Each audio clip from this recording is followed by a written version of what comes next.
Hello!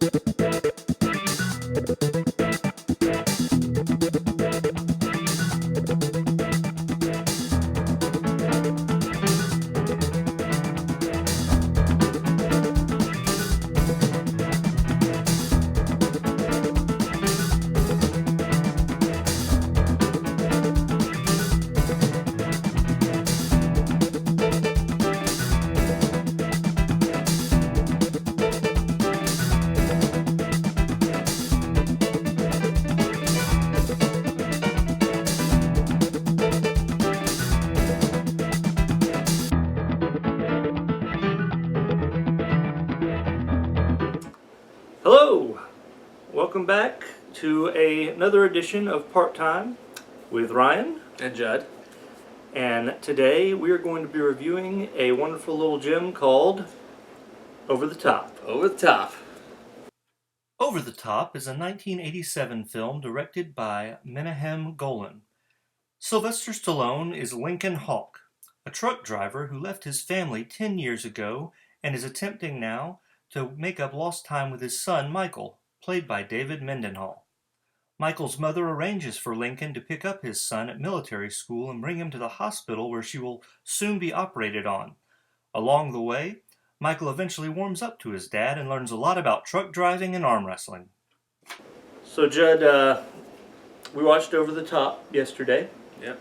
And this is a movie unlike, I think the last couple movies, one of us has not seen it before. Yeah. I know the last one I hadn't seen, and the one before that I think you hadn't seen. This is a movie that the two of us have both seen several times. Oh yes, I watched this. I don't watch this as much as Rambo or Rocky, but it's up there. It's one of my. I would call it a lesser known Stallone film. I mean, people have heard of it, but like when you think of Stallone, you think Rocky and Rambo. I mean, this is. People don't bring this up as much, but it's nonetheless a very, very nice little movie. Yeah, it's. I like it quite a bit. I've seen a lot of people review it kind of on the low side. Yeah, I know there's a lot of people who, like, it didn't do very well at the box office. A lot of critics panned it, but they don't know what they're talking about. Man, it doesn't even have. I mean, it's kind of low on Rotten Tomatoes and on IMDb scores, but I think it's a fun movie. Oh yeah. I think it's got some heart to it, and I think it's solid in a lot of ways. There are some things that that aren't as much, but I mean it's good overall. It's more like it's more dramatic than a lot of other Stallone movies. Like, I mean, Rocky was a very dramatic film. The First Blood. Those two were very dramatic films, but as the series went on, you know, Rambo 2, that's just cold hard action. And I would say that the later Rockies, really probably Rocky 3 through the fourth one, I would call an action film. Yeah. Sports film, but you know, it's got those action tropes to it. But this had more. This was very much a drama film with action elements. Yeah, and the action elements a lot of it is arm wrestling. Yeah, I mean, it's so like as funny as it is. I mean, the big payoff in the end. I say the big payoff. The huge climax is the arm wrestling championship. Yeah, but that's sort of like a back. As odd as it sounds, it's sort of a backdrop, even though it's the. I mean, the movie's called Over the Top, and it's about over the top arm wrestling. Yeah, but really, the movie is about a father trying to connect with his son, who he left his family. Yeah. So I mean, and you really don't hear anything about arm wrestling. I'd say for the first 20 minutes at least. I mean, it's you sort of. You get introduced to the son, Michael, and Stallone plays his father, and he comes to pick him up from boarding school, I think. Right. Well, we open up, we see scenes of Stallone getting cleaned up. Yeah. And it's interspersed with scenes of Michael at the military school he attends. Yeah. That I guess his grandfather pays to send him there. Robert Loggia, who plays his grandfather. And so Michael Um, what's his grandfather's last name? Mr. I can't remember. I just know him as Robert Loggia. Yeah, Robert Loggia plays the grandfather, and they. He's pretty loaded too. He's got a lot of money. Like he's very very wealthy, and we don't really get exact details about why Lincoln Hawk. That's Stallone's character's name is Lincoln Hawk. Which, funnily enough, throughout the movie, different people, and I believe Stallone himself refers to his last name as Hawks. Yeah, they say Hawk, they say Hawks. So, but on the cover and on like if you go on the internet and look, it's always listed as Hawk.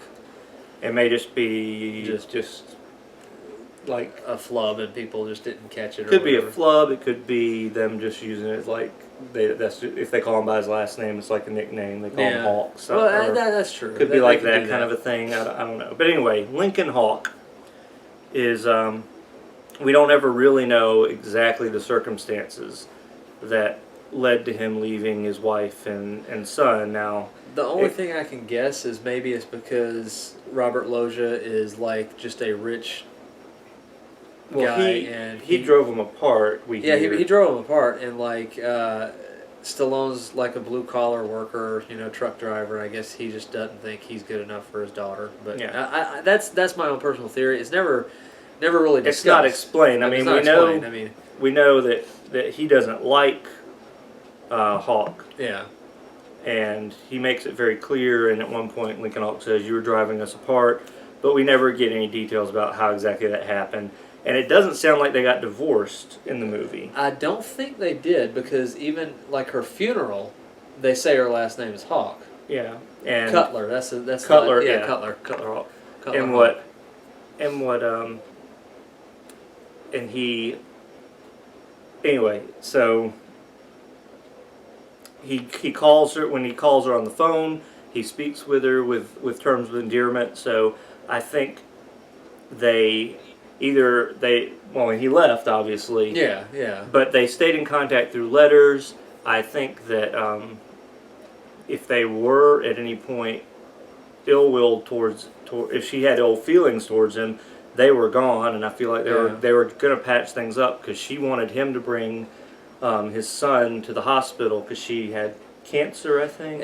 Or was it I guess disclosed? It was cancer. It might not have been disclosed, but she was having surgery. And, she was having a surgery, and so she wanted his father to pick him up, though, from the military school and bring him home, and not his grandfather, because she thought it was important. She wanted them to reconnect. Yeah, for them to reconnect.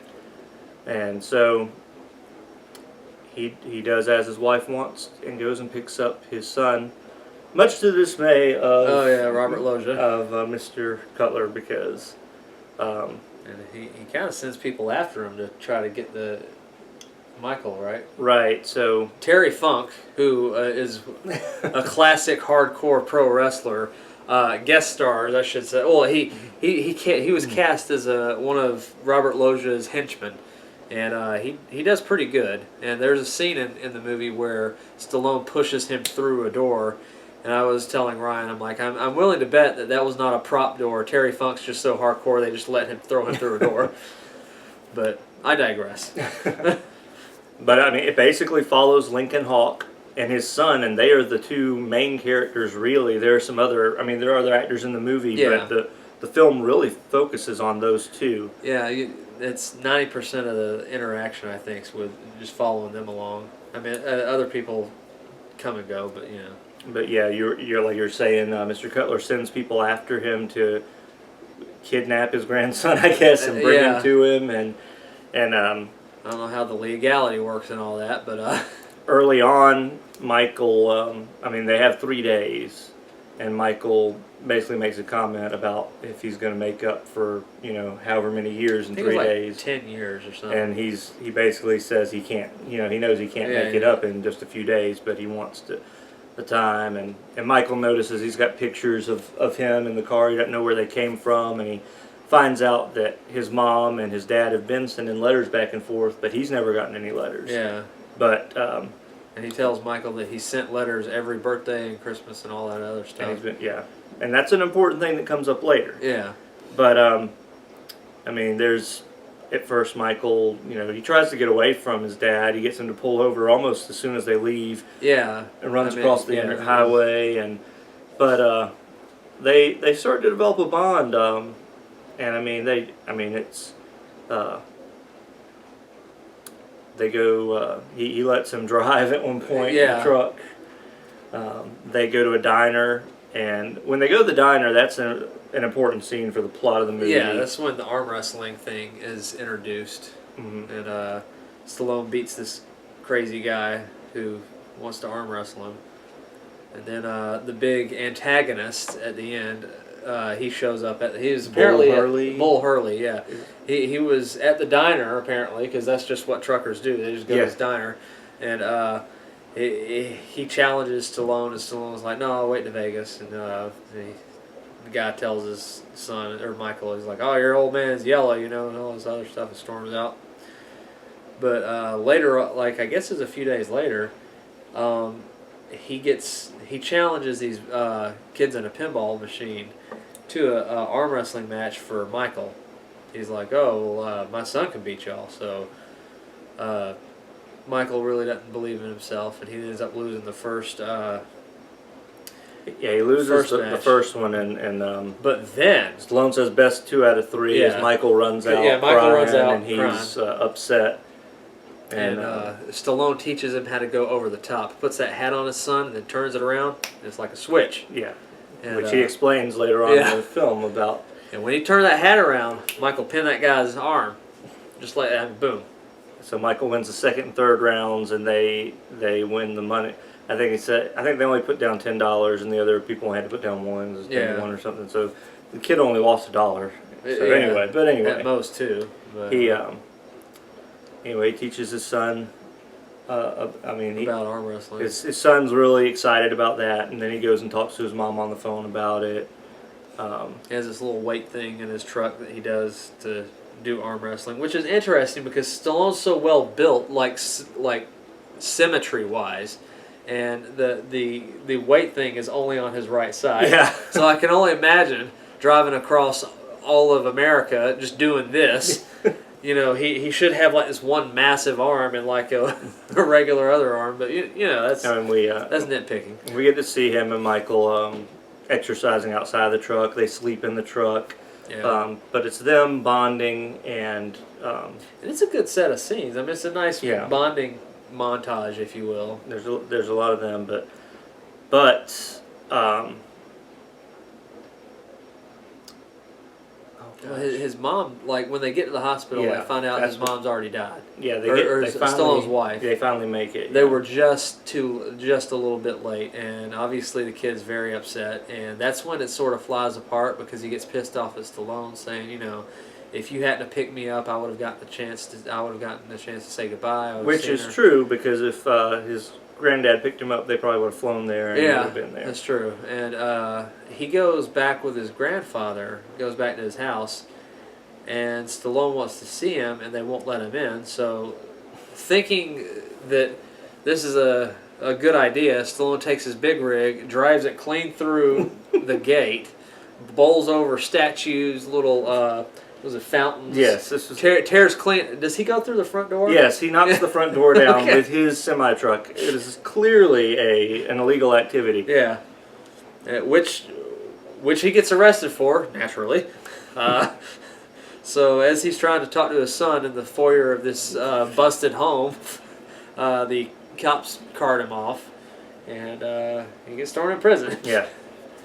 But Mr. Cutler offers him a deal that if he will leave the state and not fight for custody, he has to leave the state and never come back. I don't know how the legal terms work on that. And he's a trucker, so he's going to have to go through that state sometime. Yeah, it's probably. California. You can't tell me he's not going to get a shipment. Oh, which, by the way, talking about shipments, I wanted to mention this. Yeah, the brute thing. When he picks up his son, it's at the diner when he gets the pickup. It's at the diner. He gets the pickup. It's a transfer truck full of brute cologne.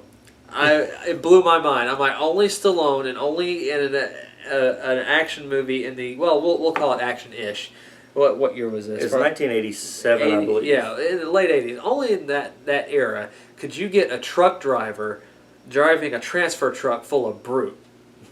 I mean, it was like, just, I don't know. I just had to mention that. It was crazy just seeing, because I've never seen a transfer truck full of brute. But I can't remember what we were talking about. We were talking about... Stallone talks to his son and asks if that's what he wants, and I mean, he wants his dad out of prison. But anyway, yeah, he does want his dad tells out of the lawyer to get the papers up, but we don't know if he ever signed anything. Yeah. The next scene is Stallone on the way to Vegas, I guess. Yeah, he drives to Vegas, sells his rig, and I think he gets about $7,000 for it. Yeah. And then he goes and bets his $7,000 on himself to win the tournament. And he's 40-1 odds, I think. It was, yeah. It was high. Crazy, I mean, he was going to get. I mean, the contest offers, I think, $100,000. $100,000 plus a semi truck itself. Yes, a semi truck. Just convenient enough. Yeah, for him, since he just sold his own. And on top of this, the semi truck they're giving away has a bird on the side. the side. So it's like, because he had a hawk on the top of his semi that he kept when he sold it. That's right. He had a hood ornament of a big hawk, and it just unscrews, and magically, conveniently enough, it fits right on this new big rig. But like the big rig that spoilers, he wins. Yeah, he wins anyway. Spoilers. So yeah, the big rig has like hawk decals on either side. I'm like, so it's like he had to win it. Yeah, I mean, it was destined.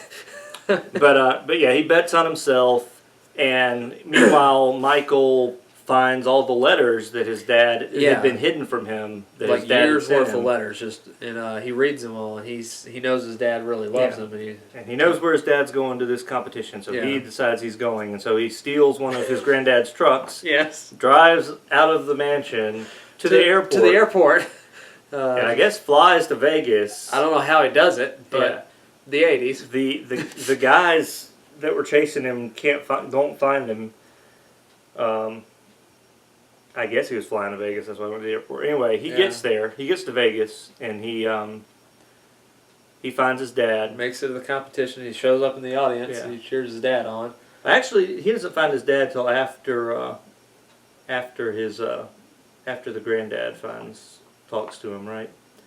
Because Lincoln Hawk, now in case you're watching this movie and you're unsure, it's a double elimination tournament. That's if right. you're not sure about it, they want to make sure you know it's a double elimination tournament. Yeah. It is mentioned 3 different times. I think it's 4 times, really. Maybe 4. 3 or 4 times they tell you. We'll play the clip right about here, So you can. So like they let you know every time it's a double elimination tournament, and they explain to you what that means. Yes.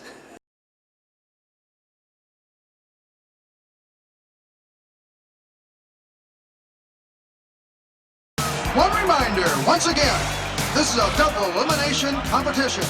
You have to lose twice to be out. In other words, if you lose once, you still have one more chance. Let me remind you, please. This is a double elimination competition. If you lose twice, you're out. Double elimination competition.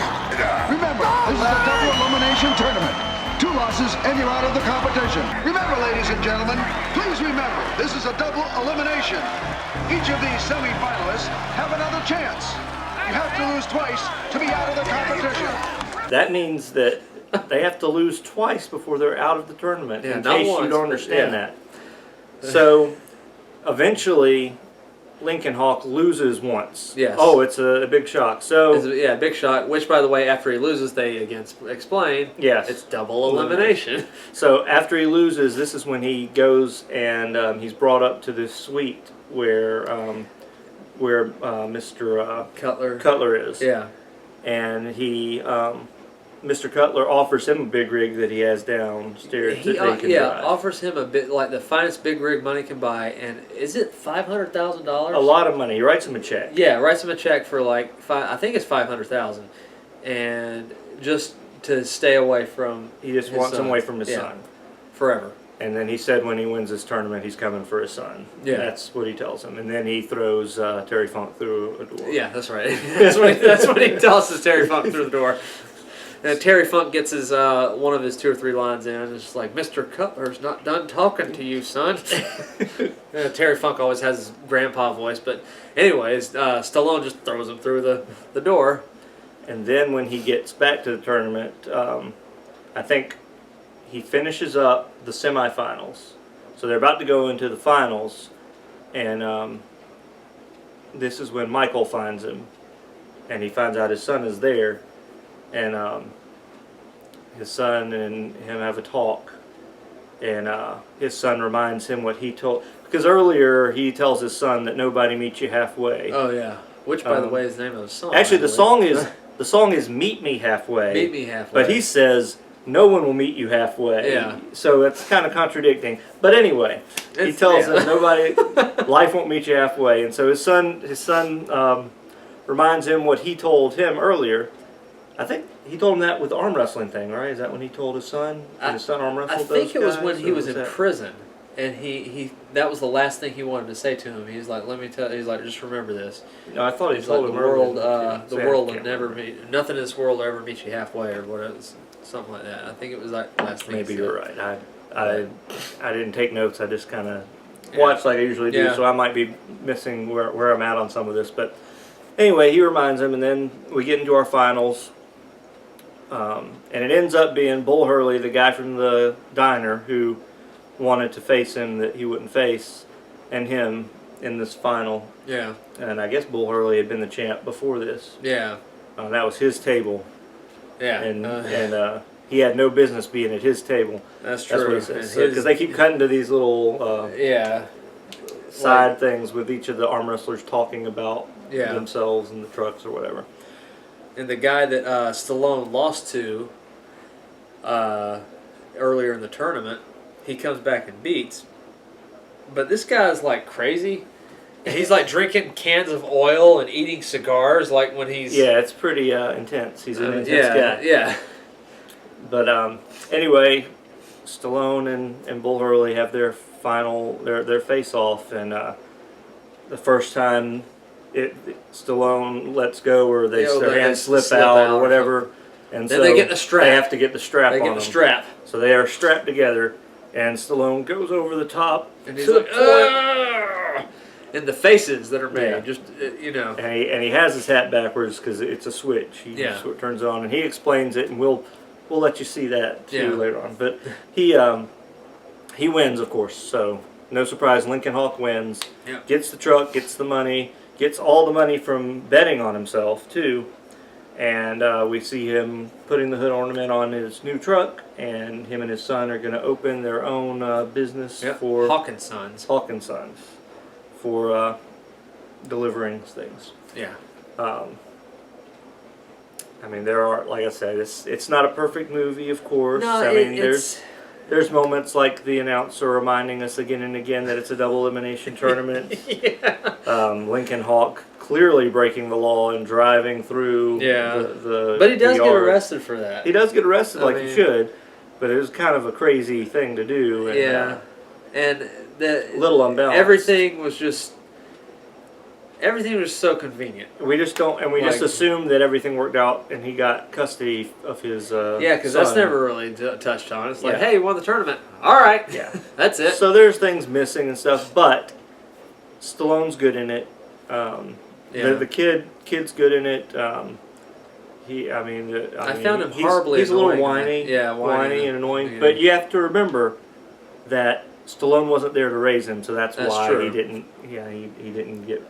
That's why he's a little whiny. Otherwise, he'd be really tough, I'm sure. Yeah, there are endearing moments, but I mean, it's a B movie. You know, if you go into it knowing what you're getting into, you shouldn't be mad or anything. But like like I said, there's a lot of convenience for convenience sake. It's like, oh, this arm wrestling tournament gives you money, but hey, also a big rig truck. Yeah. And like the little hood ornament screws right in, you know, for his hood ornament. Like as if, I don't know if hood ornaments are like standardized and they all fit, you know.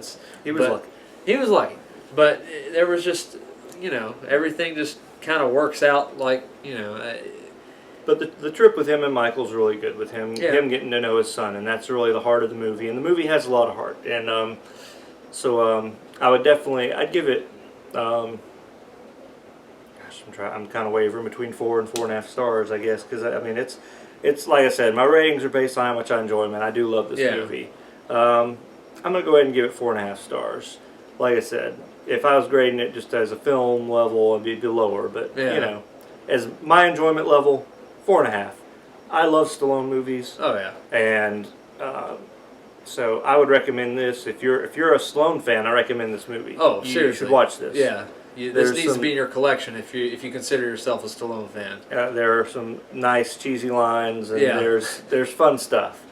I guess if you're a fan of arm wrestling, I don't know. I don't know. Like, apparently it's a big thing. I mean, they still have tournaments. They actually do. I looked it up. They actually do have tournaments in Las Vegas like this. So I mean, there's fans out there, and if you're one of them, you might enjoy this. There is a women's division too. Apparently, yes, they only get $70,000, whereas the men get $100,000 and a big rig truck. But apparently, women aren't truckers in this world. But they do have their own tournament going on at the same time, so the women aren't left out of tournament wise. Yeah. Anyway, that's mine. What's your rating, Jen? I would go with 4 stars. I enjoy this movie a lot, and it's one of the movies that I can sort of pop out and watch anytime. Like, I mean, if somebody offered to watch it, I'd be like, yeah, I'd like to watch Over the Top. I mean, like, it's not like some movies, like we talked about in previous reviews, kind of have to be in the mood to watch. I'm always in the mood to watch something like this, and it's. Like I said, you just got to know what you're getting into. Like I said, if you're a fan of Stallone, if you're a fan of arm wrestling, watch this movie. If you don't really like cheesy 80 movies, I wouldn't really recommend it because there are some cheesy one-liners, and it kind of adheres to a lot of B-movie If you're into tropes. 80s movies, that's another thing. Yeah. If you're into like 80s movies, cheesy 80s movies and stuff like that, then this is for you. This is right up your alley. I mean, like I said, it hits a lot of the tropes that a lot of 80s movies tend to go for. It's got the montages. Got one-liners. The music, songs are good. The songs are, the songs are We very didn't talk good. about that, but yeah, the songs are good. But I would go with 4 stars. And I would recommend it to, like, if you're not really a fan of cheesy movies, you know, or 80s movies, or sort of B-level, what I would call a B-level movie. Even though I guess if you're too high class for this, then ignore it. But I recommend. I think you should check it out. It's a fun movie. Yeah, it's one of those movies that you can just kick back, relax, and just have a good time. It's not, you know, it is what it is. It doesn't try to pretend anything it's not. You know, you just kick back and enjoy it. I like to use the term popcorn flick a lot because I love popcorn flicks. The stuff that that just sort of, you know, it doesn't necessarily have a lot to it, but you can just sit back and watch it anytime and just enjoy it for what it is. You know, that's kind of like what I view this as. But yeah, 4 would be my star rating. All right, well, that's it for part time. Thanks for joining us, and we'll see you again next time. See you next time. What I do is I just try to take my hat and I turn it around, and it's like a switch that goes on. And when the switch goes on, I feel like another person. I don't know, I feel like a truck, like a machine. I own